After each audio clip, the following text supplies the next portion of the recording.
ओम नमो भगवते श्री रमनाय। संसार 5 प्रकार के इंद्रिय ज्ञान से विनिर्मित है और उसके अतिरिक्त कुछ भी नहीं है। और 5 इंद्रियों के द्वारा वे ज्ञान वस्तुओं के रूप में अनुभव किए जाते हैं, क्योंकि केवल इंद्रियों के द्वारा ही मन संसार का बोध कराता है। इसलिए क्या संसार मन के अतिरिक्त कुछ और है? इस छंद का आरंभ सत को असत से अलग करने के विवेक से होता है। वास्तविक सत गति रहित प्रकाशित सिनेमा के पर्दे की तरह है, जहां चलचित्र आते और जाते रहते हैं, किंतु सिनेमा देखने वाला दर्शक जानता है कि वह चलचित्र का कोई पात्र अथवा हिस्सा नहीं, बल्कि उसका मात्र दर्शक है। किंतु संसार के दृश्य को देखने वाला दृष्टा सिनेमा के दर्शक से भिन्न है। वस्तुतः वह जो संसार के चलचित्रों को देखता है, उनमें स्वयं है।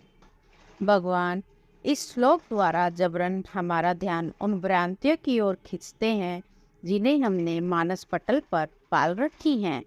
जीव स्वयं मन से संयुक्त होकर इंद्रिय जनित ज्ञानों, ध्वनि, स्पर्श, रूप, संवाद एवं गंध से युक्त संसार को जानता है। इनसे अलग संसार कुछ भी नहीं है। वह मानता है कि इंद्रियों को जिस ज्ञान का अनुभव होता है, वह वस्तुओं के कारण है जो बाह्य संसार में है। यह धारणा पूर्णतः गलत है। संसार 5 प्रकार के इंद्रिय ज्ञान के द्वारा निर्मित है। इन्हीं इंद्रियों द्वारा वस्तुओं का अनुभव होता है, किंतु मन की चेतना से रहित कोई भी इंद्रिय स्वतंत्र रूप से संसार के किसी भी वस्तु का बोध नहीं करा सकती। मन का उनसे संयुक्त होना किसी भी अनुभव के लिए अनिवार्य है।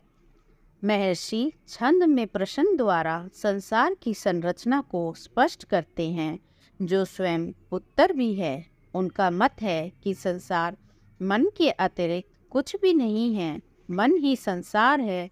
संसार की रचना वस्तुतः मन के गर्भ में होती है। सुषुप्ति अवस्था में मन प्राय लुप्त रहता है, इसलिए वहाँ ना तो शरीर होता है और ना ही संसार। यह अनुभव तो प्रत्यक्षतः अज्ञानी एवं ज्ञानी सभी को होता है, किंतु ज्ञानी का यह अनुभव तीनों ही अवस्थाओं में स्थायी रहता है, क्योंकि वह सदैव तुर्य अवस्था में होता है। जगते ही शरीर एवं संसार का बोध मन में करने लगता है, क्योंकि वह मन के पार नहीं जा सकता। महर्षि सत संबंधी दार्शनिक विचारों को किसी के ऊपर थोपते नहीं हैं, बल्कि प्रश्नवाचक सत विचारों के माध्यम से हर किसी को खोज करने के लिए प्रेरित करते हैं। यह इसलिए भी है कि स्वयं के द्वारा स्वयं की खोज न केवल स्थायी एवं प्रमाणिक होती है, बल्कि वह शाश्वत बोध का रूप भी ले लेती है। सत्य की अभिव्यक्ति की यह शैली हम उनके मूलभूत उपदेश के अमूल्य ग्रंथ मैं कौन हूँ में भी पाते हैं। प्रस्तुत श्लोक का मुख्य विषय है संसार के सही रूप की आध्यात्मिक व्याख्या करना। शास्त्रों में संसार एवं सृष्टि सृजन संबंधी अनेक सिद्धांत एवं अनेक दार्शनिक तथ्य वर्णित हैं।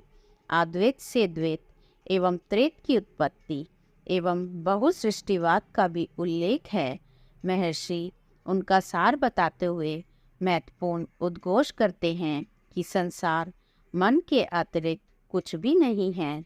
यह कथन उनके स्वयं के प्रत्यक्ष अनुभव पर आधारित है, जो हर ऋषि एवं ज्ञानी का भी अनुभव रहा है।